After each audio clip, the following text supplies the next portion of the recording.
आप तो छोटे भाई हैं, आप तो बहुत कुछ जानते भी होंगे अंदरूनी बातें। मिलेगा, भाभी भी आएंगी, भतीजा भी आएगा मेरा, पूरा आरा में शोर भी मचेगा, पार्टी भी होगा। तो जी हाँ, अब घर के लोग, घर के मेंबर खुशखबरी देना शुरू कर दिए हैं। ये थे ऋतिक सिंह, जो कि पवन सिंह के अपने सगे भाई हैं। उन्होंने कहा कि छोटा पवन आने वाला है और पूरे आरा में मिठाई बटेगा।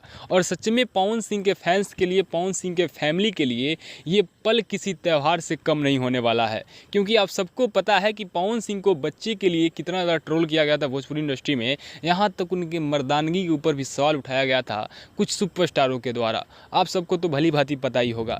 लेकिन फाइनली जब पावर स्टार पवन सिंह और ज्योति सिंह मिलकर के इस निर्णय को लेते हैं, तो इसे केवल पवन सिंह के फैंस खुश नहीं होते हैं, भोजपुरी इंडस्ट्री के सुनने समझने वाले जितने भी फैन हैं सारे के सारे हैप्पी हो जाते हैं। और तो और ज्योति सिंह के फैंस भी जो थे, जो कि पवन सिंह के खिलाफ चल रहे थे, वो भी काफ़ी ज़्यादा हैप्पी दिखे इस मोमेंट पे। क्योंकि सबको पता है कि अगर बच्चा आने वाला है तो कहीं ना कहीं हस्बैंड और वाइफ का जो रिलेशन है वो भी सही होने वाला है। और इसे देखने के बाद से पवन सिंह के फैंस के साथ साथ ज्योति सिंह के फैंस भी काफ़ी ज़्यादा खुशियाँ मनाते नजर आए।